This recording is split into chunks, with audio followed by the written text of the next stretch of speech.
နေရတီဟာပတိကရှမ်းမိဖျားကိုတန်စင်ပေါ်မှာမီးနဲ့ကျိုးပေးခဲ့တာကတကြံမှာခွတ်ဆောင်ခုတ်တာကနေပြဿနာစခဲ့တာရှမ်းမိဖျားကိုဘရင်ကလက်ညှိုးထိုးကသူ့ကိုပတ်လို့ပြောလိုက်တော့ကြံတဲ့မိဖျားတွေကအခွင့်ကြုံတော့အညှိုးနဲ့ခွတ်ဆောင်ဝိုင်းခုတ်ကြပါလေရောရှမ်းမိဖျားကဘာမဟုတ်တာလေးနဲ့အဆက်ရတော့ကလောက်ကြံဖို့အထိဖြစ်လာတော့တယ်တနေ့မှာဘရင်ကထမင်းမစားခင်ခွေးတစ်ကောင်ကိုအစာလှမ်းကျွေးလိုက်တယ်ခွေးကစားနေရင်နဲ့ရုတ်တရက်ဆုံးသွားပါလေရောဒါကြောင့်အစာထဲမှာထည့်ပြီးလောက်ကြံတာကိုတိသွားလို့ဒေါ်ရထွက်ကတရခန်ကိုလိုက်ရှာကြည့်လိုက်တော့လက်တယ်ကရှမ်းမိဖျားဖြစ်နေတာဒါကြောင့်တန်စင်ပေါ်မှာမီးနဲ့ကြိုးပေးဖို့အမိန့်ချလိုက်တယ်ရှမ်းမိဖျားကလည်း9ရက်အချိန်ပေးဖို့တောင်းဆိုကအဲ့ဒီအတွင်းဥပုပ်တီလာစောင့်တီခဲ့တာတကယ်နေ့ကိုရောက်လာတော့တန်စင်ပေါ်မှာတည်ငြိမ်စွာနဲ့နောက်ဆုံးအချိန်ထိရင်ဆိုင်သွားခဲ့တာအဲ့ဒါကိုကြည့်ပြီးဘရင်ကနောင်တအကြီးကျယ်ရကငါ့ကိုဘယ်သူမှလည်းမသားခဲ့ကြဘူးလို့ညီးသွားနေတော့တယ်ဘရင်ကိုတကယ်သားနိုင်တဲ့လူ2ယောက်ရှိတယ်ပထမတစ်ယောက်ကရာဇတင်းကျပ်အမတ်ဒါပေမဲ့ဘရင်ကိုစော်ကားခဲ့လို့မဲစာအပုတ်ခံထားရတယ်နောက်တစ်ယောက်ကတော့မိဖုရားခေါင်ဖွာစောဘေးမှရှိပေမဲ့လုံးဝကိုဝင်မသားပါဘူးအဲ့လိုပုံစံမျိုးနဲ့ဘရင်လေးဆက်တိုင်တိုင်နောက်ွယ်ကနေကြိုးကင်နေတာထူးဆန်းတာကအဲ့ဒီဘရင်တွေတယောက်ပြီးတယောက်တာပြောင်းသွားမယ်ဖွာစောကတော့နောက်ဘရင်ရဲ့ဘေးမှာ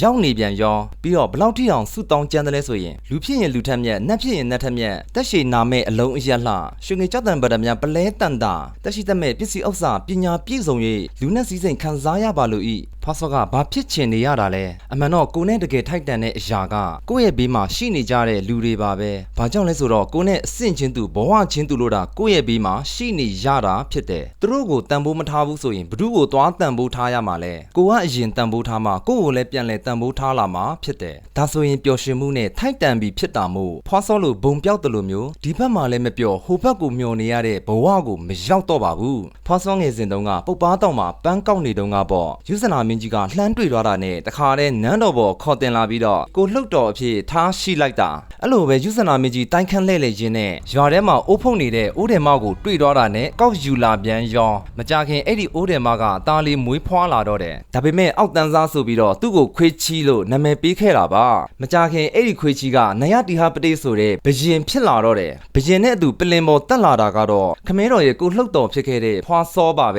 ဲတနေ့တော့မွန်ကိုတန်တမန်တွေပကံကိုရောက်ရှိလာကြပြီးတော့ပေါ်တင်စိန်ခေါ်လိုက်တာကလက်အောက်ခံလုပ်ပြီးပနာဆက်မလားဒါမှမဟုတ်စစ်မြေပြင်မှာရင်ဆိုင်မလားလို့ပြောလာတယ်တကယ်လို့လက်အောက်ခံလုပ်လိုက်မယ်ဆိုရင်အကြိမ်ကြိမ်ဖိနှိပ်စော်ကားလာတော့မှာဖြစ်လို့နောက်ဆုံးမှာစစ်ပွဲကိုသာတွန်းပို့သွားမှာပါဒါပေမဲ့တန်တမန်ကိုတန်တမန်နီးနဲ့မဖြေရှင်းမဲအားလုံးကိုဖမ်းချုပ်ဖို့အမိန့်ပေးလိုက်တယ်ပြဿနာကတန်တမန်အချို့လွတ်မြောက်သွားတာကြောင့်မွန်ကိုနဲ့စစ်ပွဲစတင်လာတော့တယ်မွန်ကိုကတရုတ်ကိုတောင်သိမ်းပိုက်ပြီးပြီဖြစ်လို့ချစ်ချင်းကိုမြန်မာနေဆက်အထိရောက်ရှိလာကြပါပြီမွန်ကိုမြင်းတက်ကအတောင့်အတင်းဆုံးဥရောပတက်ကိုတောင်ဘလို့ချိန်မုန်းခဲ့တယ်လဲဆိုတော့စစ်မြေပြင်မှာထိတ်တိုက်ရင်ဆိုင်ကြတဲ့အခါမှာအရင်ဆုံးပြေးဝင်သွားပြီးတော့ရန်သူခန်းစစ်ကြောင်းကိုဖြိုဖို့စလုပ်တယ်ဒါပေမဲ့စနစ်တကျဖွဲ့စည်းထားတဲ့ခန်းစစ်ကိုပုံစံပြအောင်ဘလို့မှလုပ်လို့မရပဲကြာလာတော့မွန်ကိုဘက်ကတာအကြဆုံးများလာတဲ့အတွက်နောက်လှည့်ကထွက်ပြေးကြပါလေရောအဲ့ချိန်မှာတစ်ဖက်ကနိုင်ပြီးအထင်နဲ့အနောက်ကနေလိုက်တိုက်ကြရင်ထောင်ချောက်တဲကိုကျုံဝင်သွားတာပါချက်ချင်းပဲမွန်ကိုမြင့်တက်ရဲ့ဝိုင်းနာကိုခံလိုက်ရပြီးတော့ခက်လန်လန်းကနေမြားနဲ့အချက်ပေါင်းများစွာလှမ်းပစ်ကြပါလေရော